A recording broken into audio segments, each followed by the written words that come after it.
RTS Info, Philippe Nanzer. La police antiterroriste britannique annonce ce soir avoir arrêté 3 hommes dans le cadre de l'enquête sur l'explosion d'une voiture ce matin même devant un hôpital à Liverpool, une explosion qui a fait 1 mort. Ces 3 suspects, âgés de 29, de 26 et de 21 ans, ont été arrêtés en vertu de la loi sur le terrorisme.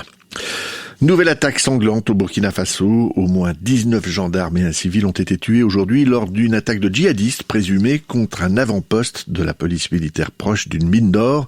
Ça s'est passé à Inata dans le nord du pays. Plusieurs sources parlent d'un bilan qui pourrait encore s'alourdir. Après les États-Unis, c'est Israël qui a donné son feu vert aujourd'hui à la vaccination des enfants de 5 à 11 ans avec des doses Pfizer-BioNTech dans l'espoir de juguler la pandémie de Covid-19.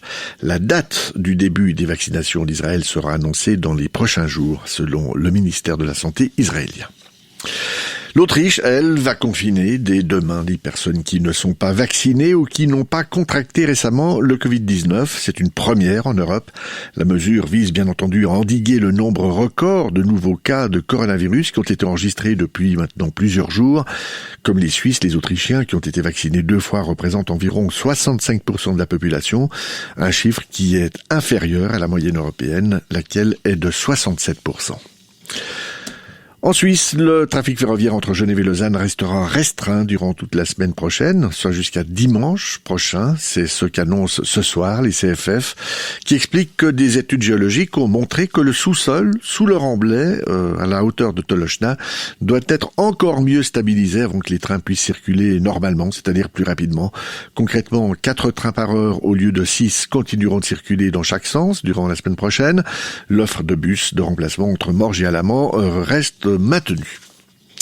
Actualité royale et princière, l'ancienne princesse japonaise Mako, déchue de son titre impérial à la suite de son mariage fin octobre avec le roturier Kei Kumoro, s'est envolée aujourd'hui avec lui pour New York, ville où le couple compte s'y installer.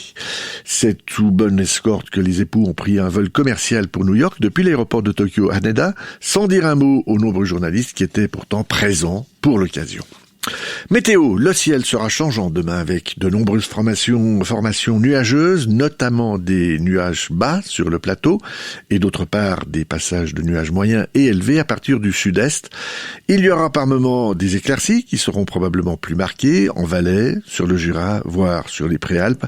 Et pour ce qui est des températures en plaine et au meilleur de l'après-midi, le mercure ne devrait pas indiquer bien plus que 8 petits degrés sur le plateau et 12 degrés en Valais.